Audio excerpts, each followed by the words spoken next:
Saya kan SD. Apa SD? Sadar diri.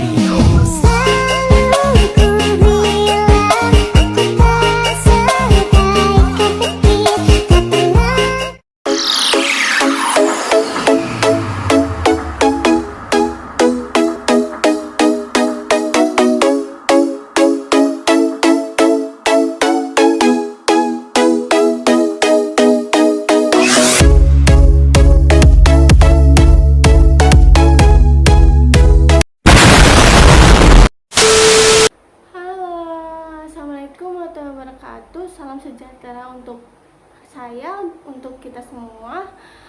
Perkenalkan, nama saya Dinda Lia Herdi dari kelas 2 L Manajemen SDM, NPM 121020238. Dalam kesempatan yang ketiga, saya akan membuat video untuk memenuhi tugas mata kuliah Manajemen Inovatif dengan dosen pengampu Bapak Sandi Nasruddin Wibowo, SEMM. Kesempatan ini saya akan membawakan materi tentang human capital, yaitu modal usaha. Apa sih tentang modal usaha? Di sini saya akan menjelaskan apa arti modal usaha. Dari kita semua pasti sudah tidak asing kan, atau sering mendengarkan kata-kata dari modal usaha. Nah, apa sih dari modal usaha itu? Mari kita bahas. Apa sih arti dan pentingnya human capital? Di sini akan menjelaskan tentang human capital. Istilah human capital pertama dikemukakan oleh seorang ekonom bernama Theodore Short, yang berpendapat bahwa peningkatan kesejahteraan pada perusahaan tidak tergantung pada tanah, peralatan, energi, sumber daya, melainkan pada kompetensi pengetahuan dari pegawainya. Kemudian ia mendeskripsikan posisi human capital sebagai kemampuan sumber daya manusia yang diperoleh melalui investasi pada sumber daya manusia itu. Yang mendeskripsikannya bahwa human capital terdiri dari 4 hal, yaitu yang pertama kemampuan, yang kedua perilaku, yang ketiga usaha, yang keempat waktu. Dan semua ini dimiliki dan dikendalikan sepenuhnya oleh pegawai.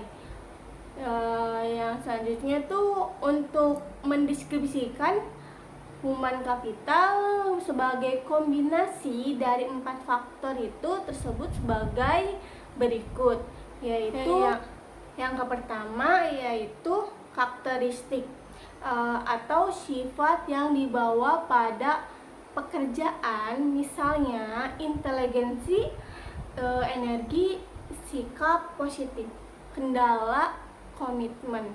Yang kedua, kemampuan seseorang untuk belajar, yaitu kecerdasan, imajinasi, kreativitas, dan bakat. Yang ketiga, motivasi untuk berbagai informasi dan pengetahuan, yaitu semangat tim dan orientasi tujuan.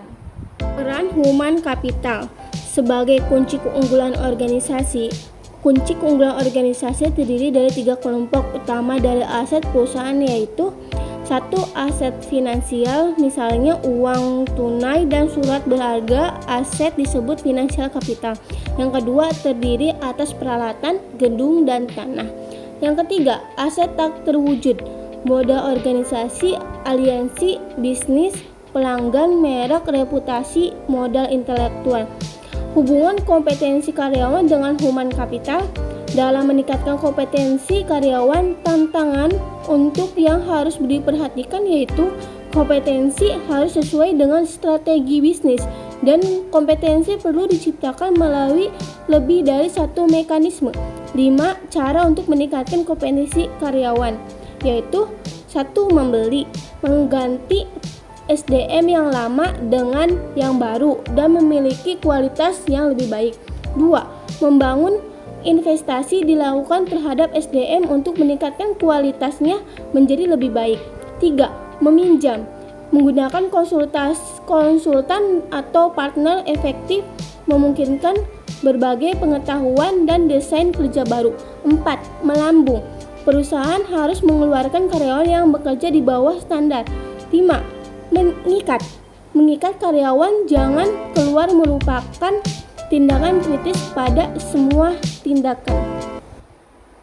Hai, sekian cuplikan video penyampaian dari saya.